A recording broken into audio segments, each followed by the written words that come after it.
프로와 아마추어의 차이가 어디 있는지 아세요? 바로 반복에 있습니다. 반복 훈련이 얼마나 힘든지 여러분 아시죠? 매일같이 동일한 시간에 일어나서 매일같이 동일한 방식으로 몸을 풉니다. 동일한 장소에 가서 구보를 하고요. 동일한 반복 훈련을 한다는 것은 여간 어려운 일이 아닙니다. 그런데 아마추어는요, 반복하지를 못해요. 동일한 시간에 일어나야 되는데 그때부터 힘듭니다. 동일한 시간에 뛰어야 되고요. 동일한 장소로 훈련을 가야 되는데 아마추어는 매일같이 여러 가지 핑계거리가 많아요. 그런데 띠링 하고 문자가 옵니다. 친구에게 전화가 오죠. 야, 오늘 끝내주는 모임이 있는데 갈래? 하면 언제 그랬냐는 듯이 옷을 주섬주섬 입고 나갑니다. 이게 아마추어예요. 정치인들도 마찬가지입니다. 100만 원에 흔들리지 않았으면 1000만 원 받아도 안 흔들려야 되죠. 1000만 원 받아도 안 흔들렸으면 1억 받아도 흔들리면 안 됩니다. 그런데 1억 받으면 어때요? 흔들려요. 이거 아마추어라는 행동입니다. 반면에 어떠한 순간이 와도 반복하는 것을 멈추지 않는 사람이 있습니다. 비가 오나 눈이 오나 심지어 몸살이 나도요. 매일 같은 시간 매일 같은 장소로 나가서 반복 훈련을 하는 사람이 있습니다. 이 사람은요, 경기에 나가서 반드시 메달을 땁니다. 이 사람 가르쳐 우리가 뭐라고 얘기하죠? 프로. 우리 옆 사람과 인사하겠습니다. 2020년 프로가 됩시다. 반복합시다. 여러분, 반복이라는 것은요, 굉장히 중요해요. 반복이 이 프로와 아마추어를 나누는 경계석이 되기 때문에 그렇습니다. 우리 새로남교회는 매년 새해가 되면요, 반복해서 나누는 말씀이 있습니다.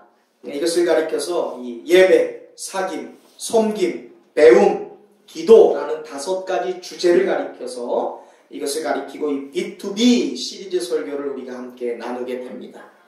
B2B는 영어의 줄임말이에요. 영어로 Back to Basics라는 이 문장의 줄임말이에요. 머리 글자만 땄습니다. Back to 하면 뭐예요? 돌아가자라는 것이죠. Basics 하면 뭡니까? 기초, 기본. 그래서 B2B 하면 Back to Basics. 기본으로 돌아가는 것입니다. 예배의 기본, 사김의 기본, 섬김의 기본, 배움의 기본, 기도의 기본기로 다시 돌아가는 거예요. 이것을 우리가 매년 반복합니다. 이 반복이 우리를 예배의 프로를 만드는 거예요. 사귀는 일에 대하여 프로를 만드는 거예요. 섬기는 역사에 대해 프로를 만드는 거예요. 기도하는 일에 프로를 만듭니다. 배우는 일에 우리를 프로를 만드는 거예요. 그래서 반복이 굉장히 중요합니다. 저는 2020년 하다시 새 일을 행하시는 여러 하나님께서 우리의 인생마다 가정마다 우리의 교회에 새로운 일을 행하신다고 약속하셨는데 우리를 날마다 더욱 새롭게 하신다고 하나님께서 선포하셨습니다. 여러분, 우리가 이것을 믿을 수 있기를 간절히 바랍니다. 아멘. 이를 위해 하나님께서 첫 번째로 주신 비전이 뭐예요? 새로운 마음이죠. 2020년 하나님이 우리의 삶과 가정에 놓여있는 많은 상황 가운데 그것이 매일 반복되는 일이기도 하고요. 반복되는 만남이기도 하고요. 반복되는 상황이기도 하지만 이 상황과 만남 가운데 우리에게 새로운 마음을 주실 거예요. 재창조되는 마음, 하다시 새 일을 행할 수 있는 마음을 주실 것입니다. 그 마음을 우리가 갖게 될 때 날로 더욱 성장하는 가정이 되고요, 인생이 되고요, 직장이 되고요, 학업이 되고요, 결혼 생활이 될 줄을 믿습니다. 우리가 2020년 날로 더욱 새롭게 하시는 그 하나님의 은혜를 기대하고 신뢰함으로 우리가 오늘 특별히 첫 시간으로 예배에 대한 새로운 마음가짐을 다시 갖게 될 거거든요. 이 예배를 통해 우리의 삶에 놀라운 재창조하는 하나님의 은혜가 임할 수 있기를 다시 한번 주님의 이름으로 간절히 축원드립니다. 우리가 잠시 기도하고 말씀 나누겠습니다. 좋으신 하나님, 2020년 새해를 우리에게 허락하셨음에 참으로 고맙고 감사를 드립니다. 특별히 연약하고 부족하여 낡아질 수밖에 없고 후패할 수밖에 없는 저희를 위하여 날로 더욱 새롭게 해주시겠다고 말씀해 주시니 참으로 우리에게 용기가 됩니다. 오늘부터 5주 동안 B2B 시리즈 설교를 다시 반복해서 말씀 나누게 될 것입니다. 이 시간을 통해 우리에게 새로운 마음, 새로운 결단, 새로운 시각, 새로운 깨달음, 새로운 감동과 은혜가 생기게 하셔서 우리의 인생마다, 가정마다, 교회가 날로 더욱 새로워지게 하시며 하나님이 행하실 새로운 일들에 대한 역사를 경험하는 시간이 되게 하여 주옵소서. 우리를 새롭게 하실 우리 구주 예수 그리스도의 이름으로 감사드리며 간절히 기도드립니다. 아멘. 제가 오늘 설교를 어떻게 시작할까 고민하다가 이런 질문을 하고 시작해 봐야겠다라는 생각을 해봤어요. 오늘 예배에 대한 이야기를 나누는 거니까 예배에 대해서 질문해 보겠습니다. 과연 예배가 뭘까? 여러분, 예배가 뭐라고 생각하세요? 예배는 뭐다? 예배를 대하여 예배가 무엇인지를 이야기하는 많은 견해들이 있고요. 신학 사상들이 있는데 저는 매년 여러분들에게 강조하고 있지만 예배가 무엇인지를 가장 명확하고 탁월하게 설명하는 문장과 단어는 바로 이거예요. 한번 같이 고백해 볼까요? 예배는 만남이다. 아멘. 예배는 뭐라고요? 만남이다. 예배는 만남입니다. 예배가 왜 만남일까요? 당연한 말 같지만 우리는 예배를 통해 이 예배를 통하여 만남이 이루어지기 때문입니다. 여러분 생각해보세요. 우리는 예배를 통해서요 우리의 동역자들을 만나요. 집에서는 남 같았습니다. 그런데 예배를 드리면서 함께 우리라는 찬양의 고백을 할 때요 집에서는 남처럼 느껴졌던 아빠와 아들이 손을 잡고 우리 하면서 찬양을 불러요. 그렇죠? 용기 형제님? 이것이 바로 예배를 통해 우리가 만나게 되는 거예요. 집에서는 아빠 방, 내 방, 부모님 방, 내 방에서 철저히 가르고 대화도 없었던 부모와 자녀가 예배를 통해 우리 하면서 만나게 되는 거예요. 또한 부부싸움을 했던 남편과 아내가 함께 예배를 드리면서 서로 축복을 합니다. 그리고 예배 시간에 함께 허그를 해요. 그러면서 진정으로 서로를 마주하게 되고요. 회복의 만남이 이루어져요. 또 우리는 예배를 통해 내가 섬겨야 될 이웃도 만나고요. 내가 다가가야 될 이웃도 만나고요. 내가 교제해야 될 이웃도 만나게 됩니다. 고로 예배는 뭐다? 만남이에요. 또한 무엇보다 우리는요. 이 예배를 통해요. 나 자신과 만나게 됩니다. 나라는 존재가 과연 어떠한 존재인지 우리는 예배를 통해 매 순간 깨달아요. 우리는 예배를 통해 그동안 무언가 뒤에서 숨어 지냈던 나의 모습에 대하여 발견하게 됩니다. 자꾸 무언가 뒤에 숨어 지내려고 하는 나를 발견해요. 또 우리는 예배를 통해서 세상 틈에서 자꾸 비집고 살아가는 나 그동안 잊고 있었던 나라는 존재의 가치를 발견하게 돼요. 우리는 예배를 통해 나 자신을 비로소 만나게 되는 거예요. 자, 그렇다면 질문이 하나가 여기에서 생깁니다. 과연 우리의 예배는 만남일진데 과연 무엇이 우리의 예배를 만남이 되게 하는가라는 질문이 생기죠.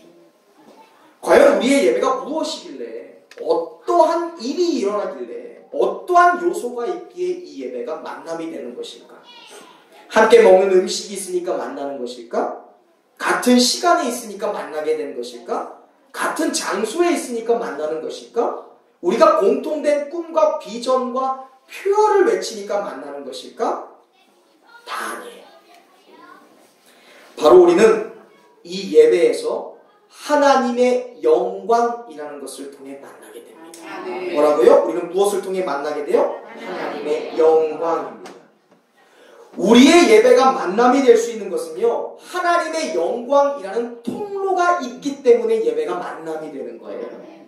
예배는요, 온통 하나님의 영광으로 가득 차 있습니다.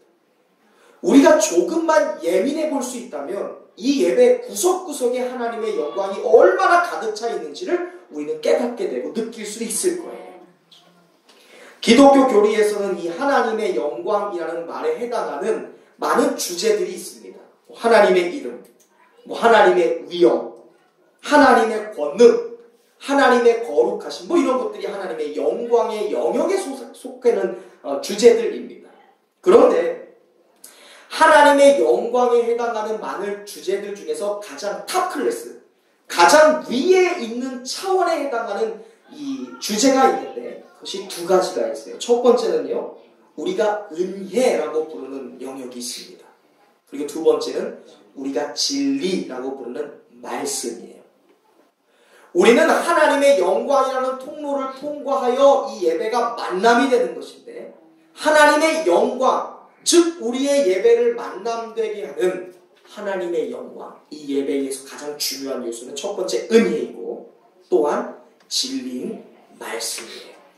정리하면 우리는 은혜와 진리인 말씀을 통해 이 예배가 만남이 되는 거예요. 아멘. 먼저 은혜라는 것은 공급이에요. 공급이라는 것은 내가 만들 수 없다는 것이죠. 공급은 즉 선물을 말하는 겁니다. 만약 내가 만들 수 있으면 그것을 가리켜 공급받는다, 은혜라는 단어를 쓰지 않습니다. 선물도 아니죠. 하나님이 우리에게 주시는 선물, 과연 뭐가 있을까요? 우리에게 주시는 선물, 여러분 머릿속에 있는 그것, 하나님이 주시는 선물입니다. 뭐니 해도 하나님이 우리에게 주시는 가장 큰 선물은요, 아마 의로움이라는 걸 거예요. 죄로 가득한 우리가 죄 사함을 받은 것입니다. 아멘. 죄로 가득하여 죽을 수밖에 없는 우리가 용서받는 거예요. 그래서 의로워지는 거예요. 이것을 가리켜 우리는 구원이라고 얘기하죠. 우리는 예배에서 구원이라는 은혜의 통로를 통과하여 만나게 돼요. 너와 내가 구원, 은혜라는 통로를 통과하여 하나님 앞에 죄 용서받은 형제 자매라는 것을 통해 우리가 서로 만나는 거예요. 나 혼자만 구원받은 사람이 아니라 세상에서 손가락질을 받는 어떤 집사님이고 세상에서 손가락질 받는 어떤 성도님인데 우리가 하나님 은혜 안에서 구원받고 의로워졌다는 사실만으로 그 은혜로 우리가 만나게 되는 거예요. 나 자신도 마찬가지입니다. 내가 세상에서는 손가락질 받거든요. 내가 세상에서는 비방받는데 하나님의 은혜 안에 내가 죄 용서받은 선포가 예배 시간에 일어나요. 그때 나는 나의 본질과 만나게 되는 거예요. 그래서 은혜는 우리의 예배를 만남되게 하는 가장 중요한 첫 번째 통로가 됩니다. 아마 여러분도 예배를 통해 내 죄가 사해지는 것을 날마다 경험하실 거예요. 나의 죄가 없어지는 것을 경험하고요, 하나님이 나를 의롭다 하시고 나에게 구원을 허락하시는 그 하나님의 은혜를 날마다 경험하게 되는 줄로 믿습니다. 이것은 우리가 만들 수 없죠. 행위로 만들 수 있는 것도 아니에요. 은혜예요. 선물입니다. 또한 우리는 진리이신 말씀을 통해 예배가 만남이 될 수 있어요. 예배에서 말씀, 진리인 말씀을 통해 하나님의 영광을 경험하게 되는 겁니다. 그런 말을 해요. 목사님, 왜 말씀을 진리라고 하나요? 라는 질문을 합니다. 진리라는 것은 무엇입니까? 변하지 않은 것을 진리라고 하죠. 이 세상에서 변하지 않은 것이 무엇이 있을까요? 미모? 우리의 학력? 이 세상에서 변하지 않은 유일한 진리는 오직 하나님의 말씀밖에 없어요. 시편 119편 89절에 이런 말씀이 있습니다. 여호와여, 주의 말씀은 영원히 하늘에 굳게 섰사오며 영원토록 하늘 위에 굳게 서 있는 게 하나님의 진리된 말씀이라는 거예요. 마태복음 5장 18절에도 이런 말씀이 있어요. 예수님이 하신 말씀입니다. 진실로 너희에게 이르노니 천지가 없어지기 전에는 율법의 1.1획도 결코 없어지지 아니하고 다 이룰 것이다. 아멘. 세상이 파괴되기 전에, 종말이 오기 전에 우리에게 주신 율법의 말씀은 점 하나도, 획 하나도 절대로 상실되지 않는다는 겁니다. 요한복음 10장 35절입니다. 성경은 패하지 못하나니. 아멘. 사람은 변해요. 우리의 육신은 반드시 후패합니다. 권불 10년, 권력이 얼마 못 가요? 10년 못 가는 거예요. 화무 11호, 예쁜 꽃이 며칠 가요? 10일을 못 가는 겁니다. 열을 붉은 꽃은 없어요. 10년 이상 계속되는 권세는 없습니다. 세상에 존재하는 모든 것들은 연력학 제1법칙, 엔트로피 법칙, 물은 높은 곳에서 낮은 곳으로 간다. 생명을 가진 생물들은 모두 다 망가지게 되어 있는 거예요. 후패하는 겁니다. 그러나 여러분 아멘으로 이 시간 화답하시길 바랍니다. 진리가 되신 하나님의 말씀은 영원토록 변하지 않는 줄로 믿습니다. 아멘. 하나님의 말씀은 쇠하지 않아요. 아멘. 약해지지 않는 거예요. 어떠한 순간에도 흔들리지 않는 것이 하나님의 말씀입니다. 그래서 말씀을 가리켜 우리가 뭐라고 얘기하는 거예요? 진리라고 말하는 거예요. 말씀에만 소망이 있고요. 말씀에만 능력이 있고요. 말씀에만 우리의 삶을 일으키는 권세가 있는 거예요. 우리는 예배에 나와서요. 유일하게 변하지 않는 기준이고 흔들리지 않은 중심이 되시는 말씀을 통해 만나게 돼요. 이웃을 만나고 가족을 만나고 동료를 만나고 나 자신과 만나는 거예요. 집에서는 사랑할 수 없는데 진리이고 기준이고 캐논이 되는 규범이 되는 말씀이 사랑하라 말씀하니까 사랑을 통해 만나는 거예요. 절대로 용서할 수 없는 사람인데 진리신 말씀이 용서하여라. 그럼 너희가 그 말씀의 진리를 따를 때 그 진리가 너희를 자유케 하리라 말하니까 나는 용서할 수 없는데 그 진리가 그 진리를 따를 때 자유케 할 것이라는 것을 믿으니까 용서했어요. 그러니까 어때요? 우리가 진정 만나는 역사가 일어나는 거예요. 나 자신을 용서해요. 과거를 용서합니다. 하나님은 말씀을 통해 우리에게 변함없이 일하는 것을 깨달아요. 말씀대로 이루어지는 영광을 경험합니다. 은혜와 진리 이 두 가지의 스위치를 누를 때 우리가 예배가 만남이 될 수 있는 거예요. 2020년 은혜와 진리 즉 말씀이라는 스위치를 눌러서 우리 예배가 어느 순간 어느 곳에서도 만남이 이루어지는 예배가 되기를 주님의 이름으로 축원드립니다.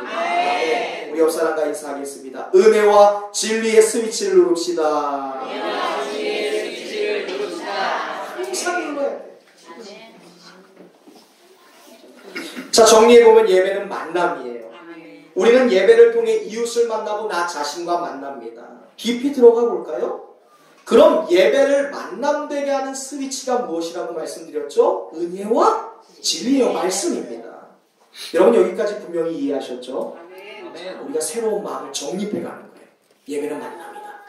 그 예배를 만남되게 하는 것은 첫 번째 은혜이고 두 번째 말씀 진리이다. 자, 쌓았습니다. 그렇다면 여러분께 질문해 볼게요. 세 가지예요. 차분하게 생각하고 대답해 보시길 바랍니다. 첫 번째 질문. 은혜와 진리가 없다면 과연 예배가 만남이 될 수 있을까? 두 번째 질문. 그렇다면 은혜와 진리의 주체는 누구인가? 세 번째 마지막 질문. 그렇다면 우리는 예배를 드릴 때 누구를 만나러 오는 것인가? 답을 내리셨죠? 옆 사람의 답이 아니에요. 내가 스스로 질문하고 대답하는 거예요. 여러분의 머릿속에 있는 그 답을 제가 한번 대신 대답해 보겠습니다. 우리의 예배에 은혜가 진리가 없다면 그것은 단순한 사교 모임이다. 맞습니까? 맞아요. 우리의 예배가 만남될 수 있는 것은 내가 할 수 없다. 맞습니까? 은혜와 진리 내가 만들 수 없죠. 우리의 예배가 만남이 될 수 있는 것은 오직 은혜와 진리 때문이다. 아멘이신가요? 아멘. 은혜와 진리로 충만한 것은 내가 만들 수 있다 없다? 없다. 그렇다면 예배의 주체는 과연 나인가? 아니죠. 누구예요? 하나님이에요. 아멘. 예배는 고로 본질적으로 인간과 누구의 만남이에요? 하나님의 만남이에요. 아멘. 이것을 모르고 있었던 거지 은혜와 진리이신 하나님과 우리가 만나니까 우리가 이웃과 만나게 되는 거예요. 은혜와 진리이신 하나님과 만나지 않으면 예배 시간에 나 자신을 만날 수가 없어요. 여러분이 예배를 통해서 나 자신을 직면하게 되고요. 이웃을 직면하게 되고 내 남편과 내 아내에 대한 때로운 새로운 자각을 갖게 된다면 그것은 하나님이 은혜와 말씀이라는 통로를 통해 여러분을 만나주셨기 때문에 여러분의 생각이 바뀌는 거예요. 그러니까 우리는 이미 은혜를 받은 거예요.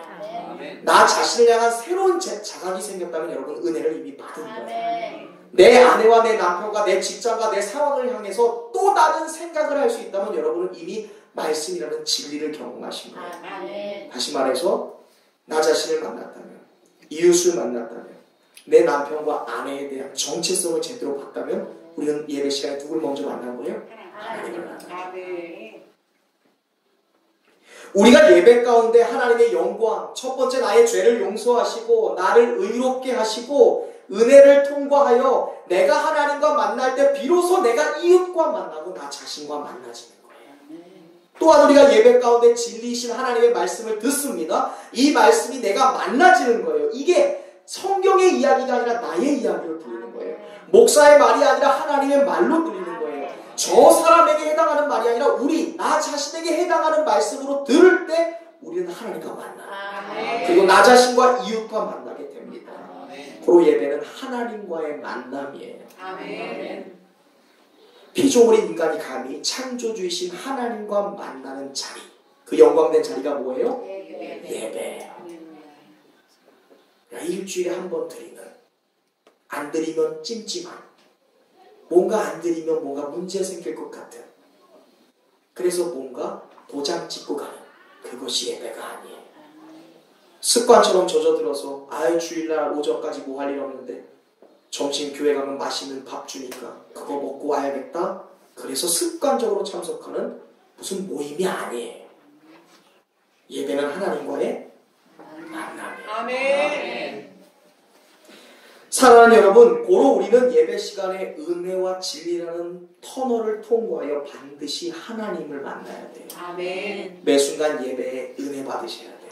매 순간 예배에 말씀이 들려지고 말씀이 여러분의 삶을 이끄는 진리, 여러분의 기준과 중심이 되는 역사를 경험하셔야 돼요. 아멘. 그래서 예배는 전쟁입니다. 아멘. 일주일의 첫날이 언제예요? 아직도 월요일이라고 얘기하시는 분 있으세요? 여러분 달려보세요. 맨 왼쪽에 어떤 날이 있어요? 주일이에요. 빨간 날이에요. 빨간 날은 마지막 날이 아니에요. 시작 날이에요.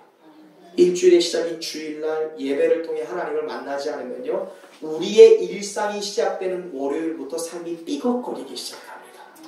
수요일 정도 가면 백톤망치한테 꽉 맞은 것 같은 기분 들 거예요. 금요일 되면 낙심해서 세상으로 뛰어나갑니다. 토요일 되면 완전히 다 패전병이 돼서 주일날 동태눈갈 돼서 이렇게 되는 거예요. 그런데요, 일주일의 시작인 주일날 진리와 은혜를 통해 하나님을 만나서 우리의 영이 열리고 승리하면 일주일의 삶이 달라져요. 아멘. 그래서 예배는 전쟁이에요. 아멘. 일주일의 삶, 한 달의 삶, 1년의 삶, 나의 평생의 삶이 승리할 것인지 패망할 것인지를 결정하는 것이 어디에 있어요? 예배. 아멘. 만남에서 시작되는 거예요. 아멘. 그래서 하나님과의 만남에서 승리한 사람은 세상에서 승리하고 아멘. 어떠한 환경에서도 승리합니다. 아멘. 2020년 은혜라는 터널을 통과하고 진리라 말씀의 터널을 통과하여 인생의 승리자가 되시기를 주님의 이름으로 축원드립니다. 아멘. 죄 용서를 받아야 돼요. 예배 때마다 의로워지는 것을 경험해야 돼요. 과거의 자유를 경험해야 됩니다. 미래의 두려움으로부터 해방당해야 되거든요. 고통과 좌절, 그런 죄 의식으로부터 놓이는 해방의 경험을 해야 돼요. 이것이 은혜입니다.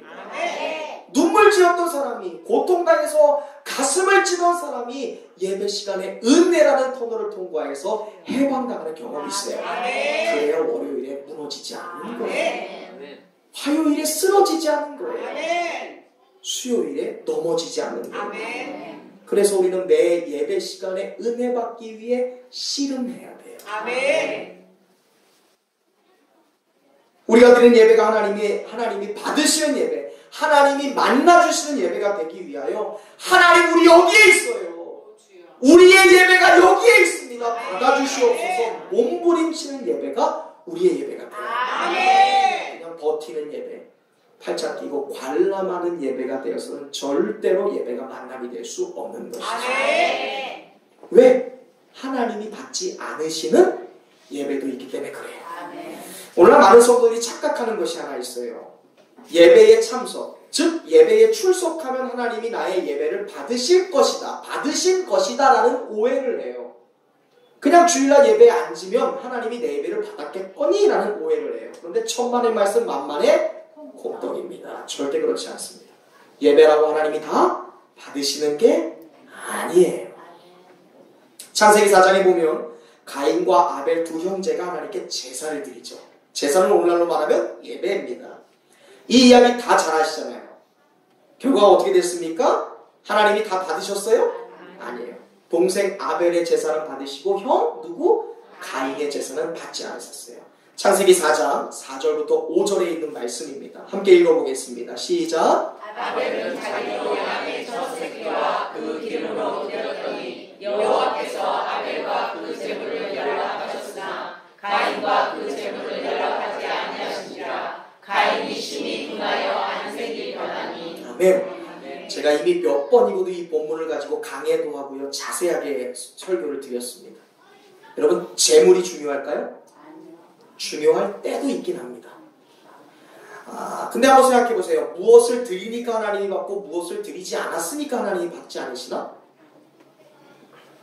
하나님은 피의 제사를 좋아하니까 아벨이 드린 양의 제사는 받으신 거고 가인이 드린 곡식 제사는 초라하고 유치해서 받지 않으신 걸까? 절대 아닙니다. 창세기 4장 2절에 보면요, 가인은요 농사 짓는 사람이라고 되어 있어요. 즉 농부였습니다. 저는 이제까지 보았던 직업 중에 농부만큼 정직한 사람, 직업을 가진 사람을 본 적이 없어요. 농부는요, 뿌린 대로, 심은 대로 철저히 하늘의 법칙을 순종하며 살아가는 사람이에요. 농부는 정직합니다. 하늘의 도움 없이는 불가능한 직업이 농부예요. 반면에 동생 아벨은 양을 치는 자였다라고 얘기합니다. 양치기입니다. 양을 치는 사람이 자기의 양을 친 것 중에 소득인 자기의 양을 잡아서 하나님께 드리는 것은 당연한 일이었고요. 농사를 짓는 가인이 자기의 소산물인 곡식을 단 묶어서 하나님께 드리는 것은 전혀 문제가 되지 않아요. 이들이 드린 제물에는 문제가 없어요. 이것은 양이니 곡식이니 이것을 따질 문제가 없습니다. 물론 히브리서 11장에 보면 이런 말씀이 있어요. 믿음으로 아벨은 가인보다 더 나은 제사를 드렸다.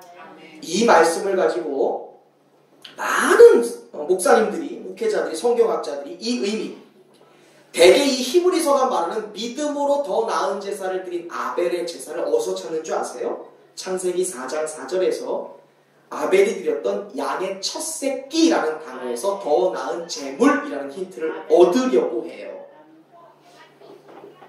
여기서 첫 새끼라는 말은 히브리어로 베코라라는 단어입니다. 이 말은요, 말 그대로 처음 낳은 것이라는 거예요. 초태생. 이 말씀을 가지고 사람들이 아벨이 드렸던 첫 새끼, 그리고 그 기름을 드린 아벨을 하나님이 기뻐하셨고 그의 제사를 받아주신 것이다라고 해석하는 경우가 대부분입니다. 근데 정말 그럴까? 첫 새끼와 기름만이 하나님이 기뻐하시는 예물입니까? 그렇다면 반대로 가인이 드렸던 곡식의 제물은 하나님이 받으시기에 전혀 합당하지 않은 부족한 제물입니까? 곡식은 무가치예요? 이와 같은 논리라면 때때로 우리 대한민국의 많은 성도들이 하나님 앞에 성미라는 것을 갖고 오잖아요. 그럼 이건 하나님이 받지 않은 무가치한 예물인가요? 저는 절대로 그렇게 생각하지 않아요. 사실 가인이 드린 예물은 허무맹랑한 것이 아니에요. 레위기에도 보면 하나님께서 가난한 사람들, 양과 소를 잡을 수 없는 사람들을 향해서 소제라는 것을 허락하시죠. 곡식의 한 움큼을 갖고 와서 이것을 번제로 드릴 때 아즈까라 소제를 드릴 때 하나님은 적은 것을 드렸지만 많은 것을 받은 것으로 여기신다고 얘기하셨어요. 그 소제도 번제로 받으십니다. 곡식의 제사가 잘못된 것이 아니에요. 가인은 농사했던 사람이기 때문에 농사에서 지은 그 소작물을 가지고 곡식의 제사를 드리는 것 아무런 문제가 되지 않습니다. 저는 히브리서가 말하는 더 나은 제사라는 키워드를 단순히 예물의 가치나 특별한 제물에 부여하는 것이 아니라 가인과 아벨이 예배를 드릴 때 그 자세, 그들의 태도, 예배에 임하는 그 마음, 그 마음이 가인이 아닌 아벨이 하나님 보시기에 더 나은 예배의 자세입니다. 우리가 드린 예물이 아니라, 우리가 드린 제물의 크기가 아니라 우리가 드린 예배의 자세를 가지고 하나님이 예배를 받기도 하시고 어떻게 해요? 받지 않으시기도 하신다는 것. 그것이 히브리서 11장이 말하는 더 나은 제사라고 저는 확신해요. 첫 새끼 첫 기름이 아니에요. 마음이에요.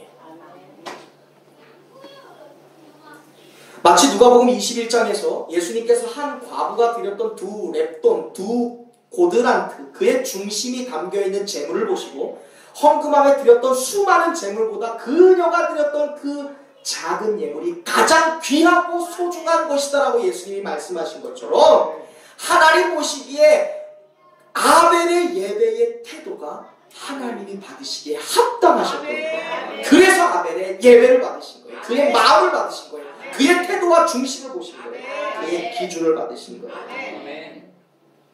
나아가 하나님께서 받으신 아벨의 태도는 앞서서 말한 우리가 나누었던 은혜예요.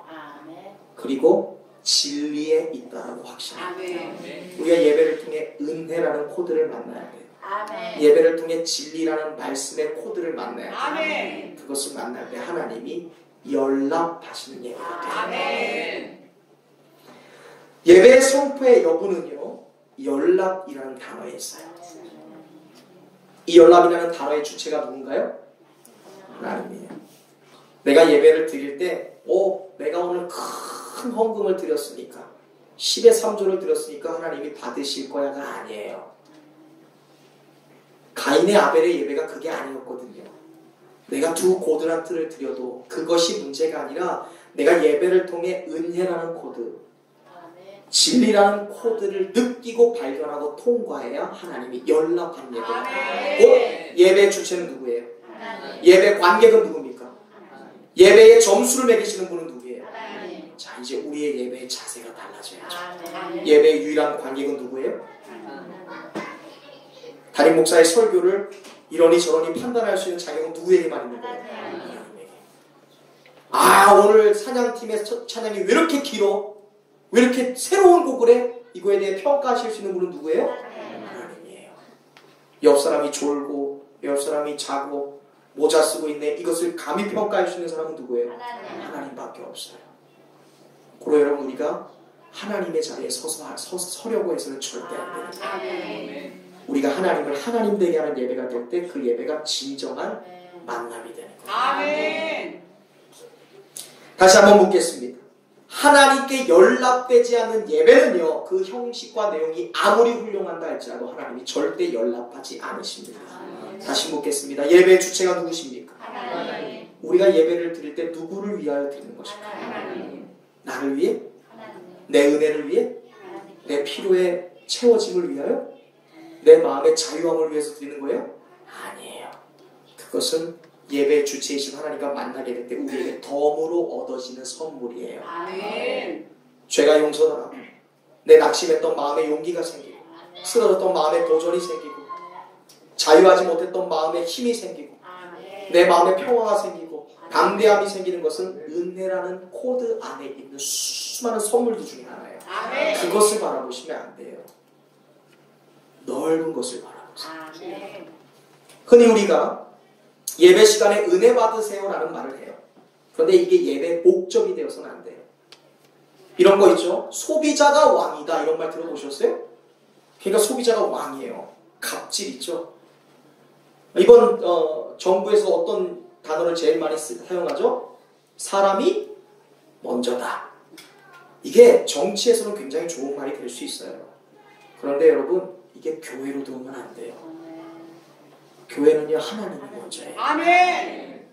교회는 우리가 소비자가 아니라 하나님이 우리의 예배를 소비하시는 분이세요. 아멘. 절대로 세상의 가치가 교회에 들어오면 안 돼요.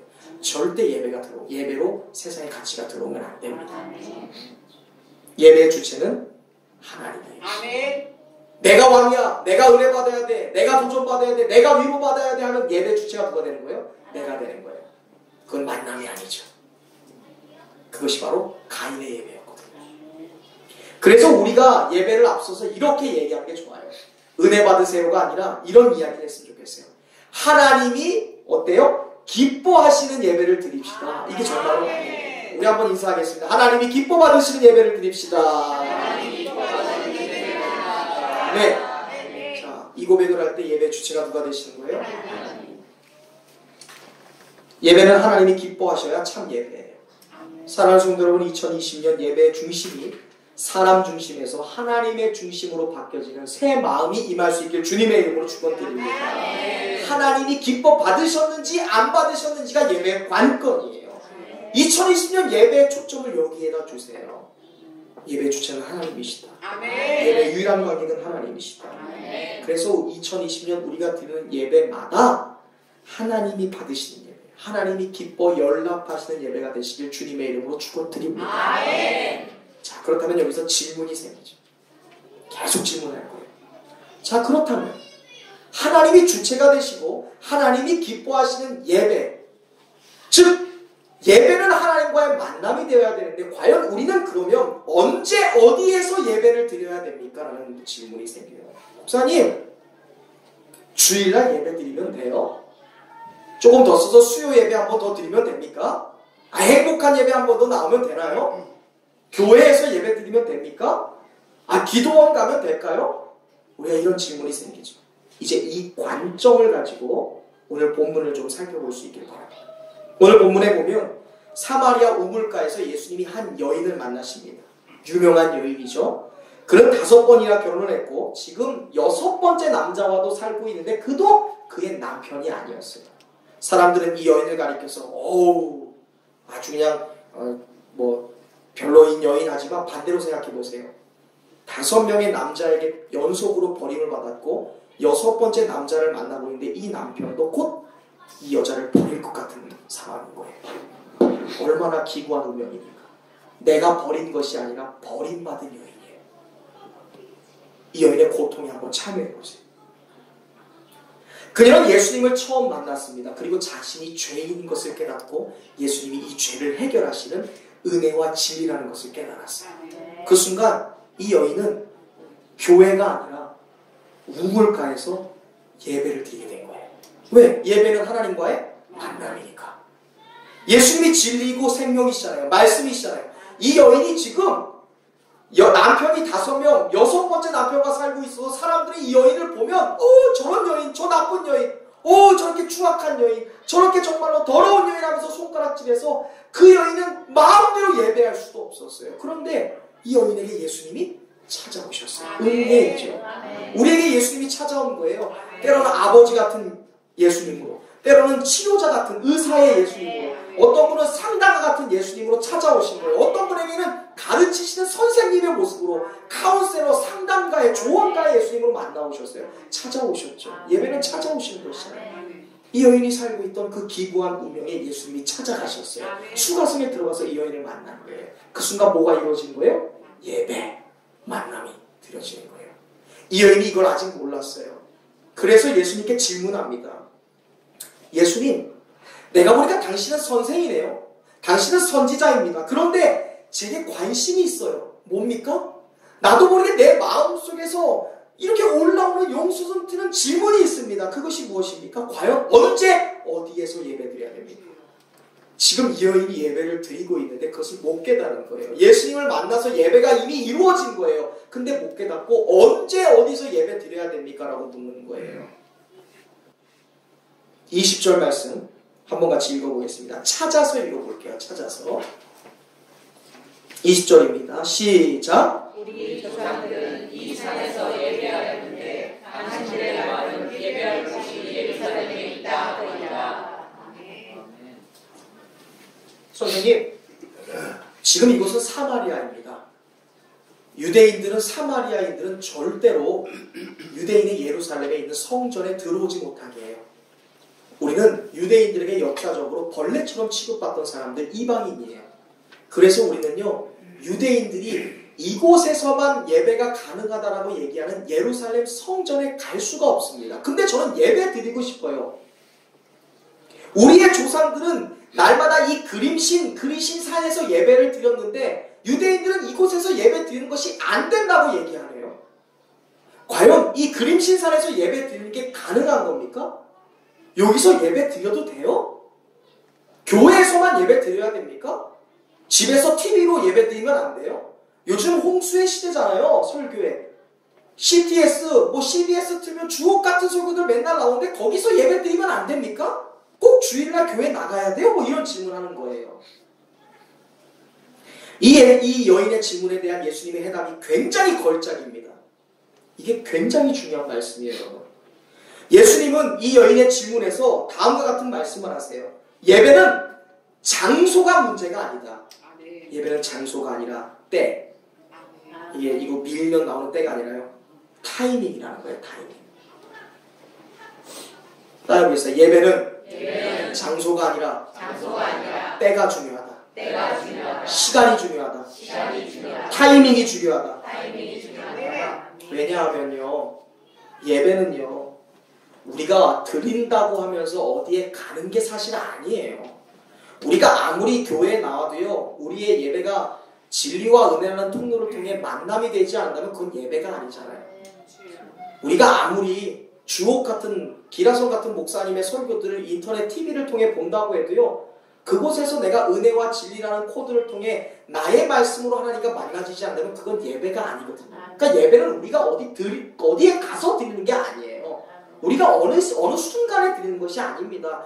예배는요, 궁극적으로 하나님이 은혜와 진리라는 통로를 통해 내게 찾아오는 거예요. 찾아오시는 것이에요. 그러니까 예배를 어디에서 드린다는 말은 중요하지 않다는 거예요. 예배는 때가 중요해요. 그 때가 언제요? 하나님이 찾아오시는 때. 하나님이 만나길 원하시는 때. 하나님이 여러분의 얼굴을, 목소리를 듣기 원하시는 때. 그때 드리는 것이 보다 예배다. 21절 한번 읽어보세요. 예수님의 걸작과 같은 말씀이 여기서 선포됩니다. 이게 평생 여러분들 예배에 대하여 여러분 기억하셔야 되는 문제예요. 21절입니다. 시작. 예수께서 이르시되 여자여 내 말을 믿으라. 이 산에서도 말고 예루살렘에서도 말고 너희가 아버지께 예배할 때가 이르리라. 자, 장소가 아니야. 이 산도 아니고 예루살렘도 아니야. 너희가 아버지께, 하나님께 참되게 뭐예요? 진짜 영과 진리로 예배할 때가 올 거야. 이게 21절까지예요. 너희가 영과 진리를 다해 예배할 때가 있어. 그게 장소가 아니야. 큰 교회 가니까 100년의 역사가 있고 올겐이 있는, 전자올겐이 있는 곳에 가니까 겸허하고 굉장히 고귀해서 거기서만 기도하고 예배하는 게 아니야. 지하교회에 들어가고 물이 새는 교회에 들어가고 춥고 더운 교회에 있으니까 예배 안 된다 하고 예배를 멈추는 게 아니야. 장소가 아니야. 너희가 영과 진리를 다해 예배할 때가 있어. 그때가 언제야? 23절 읽어보세요. 읽어보겠습니다. 시작. 아버지께 참되게 예배하는 자들은 영과 진리로 예배할 때가 오나니 곧 이때라. 아버지께서는 자기에게 이렇게 예배하는 자들을 찾으시느니라. 아멘. 아버지는 언제 찾으세요? 신령과 진리. 영과 진리로 예배하는 자를 찾으세요. 이 여인은 지금 예수님을 만나서 예배를 드리고 있어요. 은혜 안에 있는 거예요, 지금. 진리 안에 있는데 아직 이것을 깨닫지 못했어요. 그래서 질문하는 거예요. 어디서 예배 드려야 돼요? 어디서 드리는 게 참된 예배예요? 집에서 드리면 예배 아닌가요? 교회에서만 드려야 돼요? 공식적인 이 예배의, 공적 예배의 틀이 있어야 예배입니까? 내가 길 가다 드리는 건 예배가 아닐 수 있나요? 이런 질문이에요. 그때 예수님이 얘기하는 거예요. 장소가 아니야. 예배는 타이밍이야. 순간이야. 때야. 그때가 언제인 줄 알아? 하나님이 찾으시는 때야. 무슨 말이야? 김경호 집사야, 내가 지금 너와 만나고 싶어. 유재혁 권사야, 내가 지금 너와 소통하고 싶어. 교제하고 싶어. 근데 영과 진리로, 영은요 성령이에요. 여기서 말하는 영은요 헬라어로 푸뉴마라는 단어예요. 성령입니다. 성령이 뭘 하세요? 우리를 고치시죠. 우리를 치유하세요. 우리를 변화시키세요. 영과 뭐예요? 성령이 예배를 통해, 하나님이 예배를 통해 성령을 통해 우리를 변화시키세요. 그 변화의 코드를 우리에게 날마다 주시는 거예요. 영과 진리로, 진리가 말씀입니다. 말씀과 은혜, 성령은, 영이라는 것은 성령이에요. 다시 말하면 성령은 우리가 앞서서 말했던 은혜와 동의어예요. 은혜와 진리라는 코드를 통해 유재혁 권사를 만나주시러 가는 순간이 있는 거예요. 그것이 언제인지 우리는 몰라요. 아직은 얘기 안 했으니까. 이 여인에게 얘기하는 거예요. 다솜아, 네가 언제 예배 드릴 건데? 교회에서요? 말도 안 되는 소리지 하지 마. 네가 학교에서 학업할 때 내가 은혜와 진리라는 코드를 통해 너를 만나고 싶을 때가 있어. 그때가 하나님이 너를 찾으시는 때야. 그때가 네가 예배드려야 되는 때야라고 말합니다. 무슨 말인지 아시겠어요? 교회에서만이 아니라 BMW 코리아에서도, 원정동에서도요, 학교에서도요, 수원에서도요, 안양에서도요, 역곡에서도요, 서울에서도요, 심지어 부부싸움을 하고 있는 순간에서도 그만둬라. 진리와 은혜를 통해 계속 우리에게 말씀하고자 하시거든요. 하나님이 우리를 무슨 내버려두고 그냥 고와 같이 내버려두시나요? 하나님은 계속 우리와 함께하는 거예요. PC방에서 내가 지점장의 자리로 앉아있는 그 순간에서도 하나님은 계속 은혜와 진리를 공급하세요. 이 말은 뭐냐면 그 자리에 서 있는 그 순간에도 하나님은 오진교 집사와 만나시고 하는 거예요. 그게 때예요. 하나님이 찾으시는 때. 신령과 진정, 영과 진리로 예배하는 자를 찾으시는 그때 뭐예요? 그때 예배하자는 거예요. 예배에 대한 우리의 새로운 마음이 여기서 시작되는 거예요. 우리는 그동안 예배라는 것은요, 공식적인 틀 안에서, 공식적인 시간과 장소에서 진행되는 것이 예배라고 얘기했어요. 그러니까 우리가 가정에서 하나님을 못 만나요. 교회라는 틀 안에서 11시, 오후 2시, 저녁 7시, 저녁 9시, 매일 새벽 5시 반이라는 특별한 시간과 장소를 규정하다 보니까 우리가 직장에서 예배를 못 드려요. 근데 이 여인은 그때 예배 드리는 거죠? 라고 물었을 때 예수님은 아니야. 장소가 아니야. 예배는 때야. 언제야? 하나님이 김미순 권사를 찾으실 때, 하나님이 양희수 성도가 미싱 앞에서 그것을 작업하고 있을 때, 하나님이 양동 성도 앞에서 미싱으로 옷을 만들고 있을 때, 그때 너를 찾고 있어요. 그때 우리가 예배해야 되는 거예요. 무엇으로? 영과 진리로. 다시 말해서 성령으로. 다시 말해서 은혜로. 다시 말해서 말씀이라는 진리에 통과하여 하나님을 예배해요. 이것이 우리에게 주시는 새로운 예배에 대한 마음이에요. 가정에서 하나님 매일같이 만나길 원하세요. 직장에서 매일같이 만나길 원하세요. 출퇴근길에 하나님은 매일같이 만나길 원하세요. 예배는 뭐니까? 만남이니까. 예배는 시간 딱 정해놓고 11시에 시작해서 12시에 딱 끝나는 게 예배가 아니에요. 하나님과의 만남이 뭐 1시간이라는 게 규정이 되어 있습니까? 아니에요. 제가 길을 가다가 김진지 사님 만나면 만나는 거잖아요. 하나님이 그렇게 만나길 원하시는 거예요. 밥을 먹는 순간에, 외로운 순간에, 뭔가 마음이 적적한 순간에, 그 순간에 하나님은 이때야 은혜를 코드를 잡아, 진리라는 코드를 붙잡아, 내가 그 코드를 통과해서 너에게 달려갈 거야. 그게 수가성 여인과의 예수님의 만남 예배예요. 우리에게 오늘 이 예배의 회복, 새로운 정체성이 임해올 수 있기를 간절히 바랍니다. 예배는요, 때예요. 하나님이 언제 우리를 찾으실까요? Every time. every 뭐라고 할까요? every where? 어느 곳에서든지, 어느 순간에서든지 하나님은 매일 순간 우리를 찾는 거예요. 얘기했잖아요. 하나님은 영과 진리로 예배하는 자를 찾으신다고. 무슨 말이에요? 영과 진리로 예배하는 자들이 없으니까 찾는다는 거예요. 하나님이 수가성에 왜 들어갔을까요? 예수님 유대인이세요. 사마리아에 들어가면 안 돼요. 그럼 저주받는 거예요. 유대인이 사마리아에 들어간다는 것은요, 거의 신발에 똥칠하러 가는 거랑 똑같은 거예요. 근데 왜 들어갔어요? 사마리아 성에서 하나님이 찾는 예배자가 없어요. 그러니까 그 예배자를 만나기 위해서 들어갔는데 그 자리에 누가 있는 거예요? 수가성 여인이 있는 거예요. 사마리아 성에 있는 예배자, 사마리아에는 예배가 안 된대. 예루살렘에 있는 성전에서만 예배가 된다라고 생각하면서 사마리아인들이 예배를 드리지 않았어요. 그런데 하나님께서 예배의 장소가 아니라 때가 중요하다고 얘기하면서 그 예배의 주체가 되신 예수님이 직접 사마리아로 들어가셨어요. 침투하셨어요. 그리고 수가성 한 여인을 통해 예수님이 예배라는 것을 그 안에서 만드신 거예요. 예배가 만나지니까 어떻게 된 줄 아세요? 이 여인이요, 물동이 버려두고 마을로 뛰어들어가요. 그리고 자기의 예배가 성공하니까요, 자기에게 손가락질하던 사람들을 통해 내가 예배 드렸다. 무슨 말이에요? 하나님 만났다는 거예요. 그리고 이 여인이 예배에 성공하니까요, 그 여인을 돌팔매질하고 저주했던 사람들이 예수님께 나와서 세례받고 구원받고 믿는 사람들이 더해졌습니다. 사마리아의 성에 큰 부흥이 더해졌어요. 아멘. 하나님이 이 사마리아 성의 예배를 회복시키기 위해 이 여인을 만나준 거예요. 아멘. 목사님, 우리 회사 대표는요 불교 신자인데요. 그러니까 여러분을 그 자리에 예배자로 부르신 거예요. 하나님, 우리 교회는 우리 학교는 미션 스쿨이 아니에요. 어떻게 기도 모임이에요? 그러니까 다솜이 너를 그 학교에 보낸 거야. 그곳에서 예배하자고, 만나자고. 그럼 그곳이 예배자가 가득한 사마리아 성이 되는 거예요. 아멘. 우리는 가정 예배 안 드리는데요, 가정 기도회 안 드리는데, 그러니까 여러분 남편들을 가장으로 만드신 거예요. 제사장 만드신 거예요.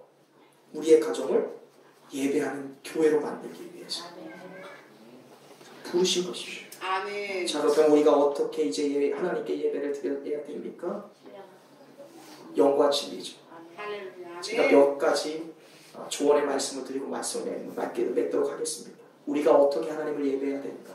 절 따라해 보겠습니다. 하나님을 하나님답게 예배해야 합니다. 하나님답게 예배해야 합니다. 아멘. 우리는 피조물이고 하나님은 창조주세요. 예배는요, 영어로는 서비스라고 합니다. 섬기는 거예요. 또는 worship이라고 얘기합니다. 절대자의 가치를 인정하며 존경을 표한다. 이게 worship이에요. 서비스는 섬기는 거예요. 내가 섬김받는 게 아니에요. 내가 위로받는 게 아니에요. 하나님을 섬기고 기쁘시게 하는 것이 곧 예배입니다. 이 말은 하나님을 하나님되게 예배하자는 거예요. 아멘. 예배란 하나님과 인간이 만나는 통로이며 창조주 대신 구원자, 삼위일체 대신 하나님을 경배하고 높여드리는 게 바로 예배입니다. 월십이에요. 서비스예요. 하나님이 사람을 왜 지었을까요? 영광 받으시기 위해요. 이사야서 43장 21절입니다. 이 백성은 내가 나를 위하여 지었나니 나를 찬송하게 하려 함이니라. 아멘. 하나님이 우리를 왜 지으셨어요? 찬송 받으시려고요. 내가 노래방 가서 마음껏 뛰어놀라고 내를 만드신 게 아니에요. 내가 내 몸의 주인이라고 하면서 부셔라 마셔라 하면서 내 몸을 내 스스로 후패하게 만들려고 하나님이 우리를 만드신 거 아니에요. 영광 받으시고 찬양 받으시고 그 입으로 찬양해야죠. 이것 빨면 안 돼요. 구원받은 성도가 할 수 있는 최고의 가치의 일은 바로 하나님께 예배드리는 거예요. 구원받은 성도에게 있어서 예배보다 가치 있고 중요한 일은 없습니다. 그러면 우리가 예배를 드릴 때 우리의 예배의 태원을 전능하신 하나님의 품위, 하나님의 격에 맞는 예배를 드려야 돼요. 아멘. 대통령도 격이 있습니다. 대통령이 우리나라에 다른 대통령이 방문하면 국빈대우 가죠. 다른 대통령이 우리나라에 옵니다. 그냥 뭐 국회의원 아무나 보내지 않아요. 대통령이 왔어요. 미국 대통령이 왔는데 트럼프 대통령이 이 성남의 서울공항에 딱 내렸어요. 근데 거기다가 고강 동장을 보낸다고 생각해보세요. 어떻게 되는 거예요? 신뢰입니다. 신뢰. 이거 나라로서요 기본 예의가 어긋나는 거예요. 잘못하면요 이거요 국력의 손실이 있어요. 관계 깨어집니다. 예배도 같은 예배가 아니죠. 하나님을 기분 상하게 하는 예배가 있을 수 있어요. 왜? 예의에 벗어나게 예배 드리니까. 우리가 하나님께 예배 드리는데 핸드폰 전화 받기 위해서 들락날락하면 돼요? 안 돼요? 절대 안 돼요. 우리가 학교에서도 안 하는 행동이잖아요. 하나님의 말씀이 선포되는데 하품하고 졸고 있으면 돼요? 안 돼요? 안 돼요. 훈련하셔야 돼요. 하나님 앞에 예배 드리는데 커피 리필하는 거? 말도 안 되죠. 우리가 사람을 대할 때도 격에 맞추어야 합니다. 소위 말해서 품위를 지켜야 돼요. 아멘. 하물며 하나님이신데 우리가 격에 맞춘 예배를 드리지 않게 된다면 어떻게 될까? 우리가 지금까지의 예배를 한번 돌아볼 수 있기를 바랍니다. 아멘. 과연 내가 하나님의 격에 맞는 예배를 드렸는지, 하나님의 품위를 떨어뜨리는 그런 어긋난 예배를 드리지 않았는지. 반대로 우리가 2020년 하나님을 하나님답게 예배하는 2020년 되시길 주님의 이름으로 축원드립니다. 아멘. 다윗은 시편 29편에서 이런 말씀을 했어요. 너희 권능 있는 자들아 영광과 능력을 여호와께 돌리고 돌릴지어다. 여호와께 그의 이름에 합당한 영광을 돌리며 거룩한 옷을 입고 여호와께 예배할지어다. 아멘. 주님 대충 입고 오는 거 아니에요. 면접 봐도 멋있게, 미팅에도 멋있게 양복 입잖아요. 자켓 입잖아요. 중요합니다. 옷이 사람을 나타내요. 제가 군복 입으면 어떻게 될까요? 군인 됩니다. 바로 이렇게 들어가요. 그렇죠? 안 그럴 것 같죠? 다 그래요. 애들한테 의사 가운 입혀놓으면 어떡할까요? 의사처럼 행동해요. 중요합니다. 우리의 예배 드릴 때 우리의 옷과 우리의 마음은 하나님의 격을 높이는 거예요.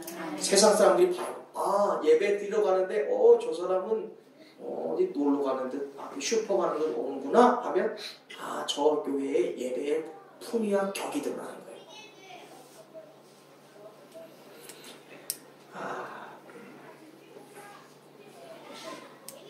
그리고 우리가 마지막으로 하나님의 격에 맞는 예배라는 것은 우리가 계속 얘기한 것처럼 영과 진리로 드리는 예배입니다. 아멘. 앞에서 말하는 영은 성령 풍요하지. 죄를 회개하는 예배. 성령 안에서 우리의 회복을 꿈꾸는 예배. 우리의 나음이 선포되는 예배. 아멘. 우리가 하나님을 만나고 경험하고 은사들이 나타나는 예배. 그것이 하나님께 진정으로 예배하는 거예요. 그래서 우리의 예배는요, 성령의 은혜가 있어야 돼요.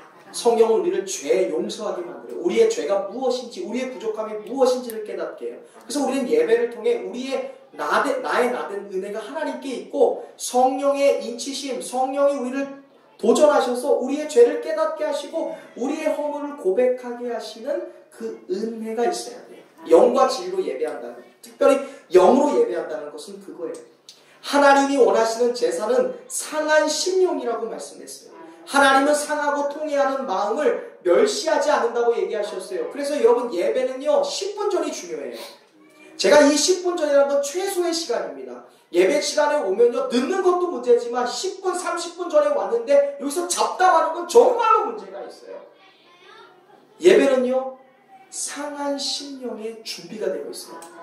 하나님 앞에 나와서 이 성전에서 엎드려 기도하는 거예요. 주님, 나의 죄악을 용서하소서. 성령이 하시는 것이 그것이니까 은혜와 진리 안에 나의 죄를 깨닫게 하세요. 그래서 우리는 예배 전에 나의 죄의 사함을 위해 기도해야 돼요. 나의 죄의 용서를 위해 나를 돌아봐야 돼요. 커피 마시는 시간이 아니에요. 예배 전에 잡담하는 시간이 아니에요. 철저히 성령이 더하시는 회개의 심령이 부어져야 되는 시간이 예배 전에 영으로 예배하는 것이에요. 또한 진리로 예배해야 돼요. 진리는 하나님의 영광인 계시, 즉 말씀과 일치되는 예배예요. 예배를 진리로 드린다는 것은 무엇입니까? 예배를 드린다는 것은요, 말씀이 중심이 되어서 드리는 거예요. 그래서 여러분, 이 예배 때 말씀을 반드시 들어야 돼요. 말씀이 안 들리면 따귀를 쳐야 돼요. 허벅지를 꼬집어야 돼요. 어떻게 해서든지 이 말씀이 들리도록 해야 돼요. 아멘. 마귀는요, 저의 입술을 부족한 종을 통해서 선포되는 대언되는 말씀을요, 여러분의 귀에 들리기 전에 뺏어가요. 그게 마귀가 하는 행동이에요. 자꾸 다른 거 보게 해요. 이거 봐서 뭐예요? 뻔히 하는 현수막인데.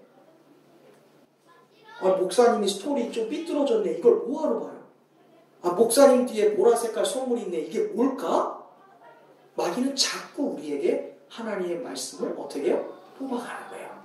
그래서 옥토였던 우리의 마음을요, 가시밭길 되게 하고요, 길가 되게 하고요, 자갈 돌짝밭 되게 하는 거예요.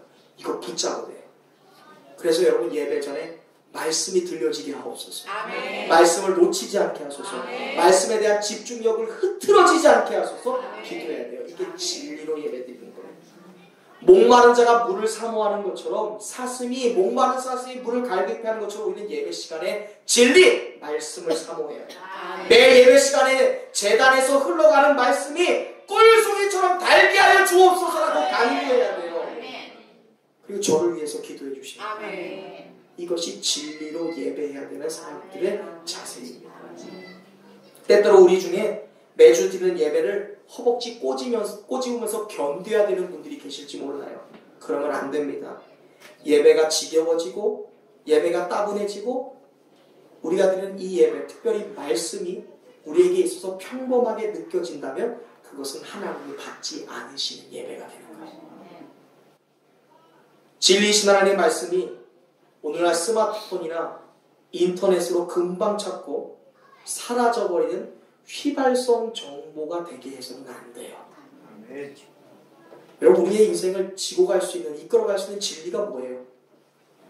어디 송도 땅값 오르니까 아파트 사면은 대박 터진다, 2년 안에 터진다, 뭐 대장동 신도시에 들어가니까 저기 계양이나 그쪽에 땅이 나왔는데 그거 사면 터지겠다, 이게 진리일까요? 전혀요. 거기도 이제 늙어져요. 20년, 30년 지나면 땅값 떨어집니다. 거품 금방 사라져요. 진리 아니에요.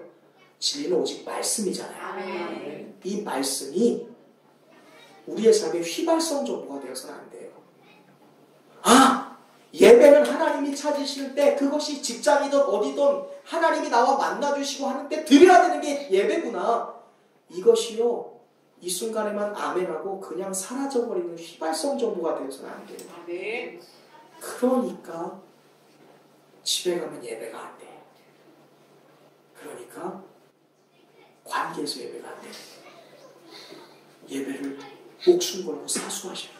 아멘. 말씀을 목숨 걸고 곱씹고 곱씹고 곱씹고 곱씹어서 소화시키고 또 소화시켜서 되뇌겨서 또 먹어야 돼요. 아멘. 그래서 오늘의 영성 제가 매일 새벽 올려드리잖아요. 아침에 보는 걸로, 아침에 여러분 길게 보세요. 제가 100% 얘기할게요. 6시 반 이후에 보는 말씀은 읽혀지지 않아요. 그럼 그냥 보는 거예요. 6시 반 이후는 여러분 출근하느라 이렇게 보는 거죠. 6시 반 이전에 여러분이 그 정확한 시간, 내 출근과 상관없는 그 시간에 보는 말씀이 진짜 여러분이 묵상하는 말씀이에요. 그렇다면 그때 안 봤으면 12시든 3시든 저녁 9시든 그 시간을 여러분 할애하셔야 돼요. 그래야 그 말씀이 내 것이 돼요. 아멘. 그리고 9시에 보고 6시에 보고 12시에 보고 3시에 보고 또 저녁에 봐보세요. 또 달라요. 한 번 본 걸 끝내지 마세요.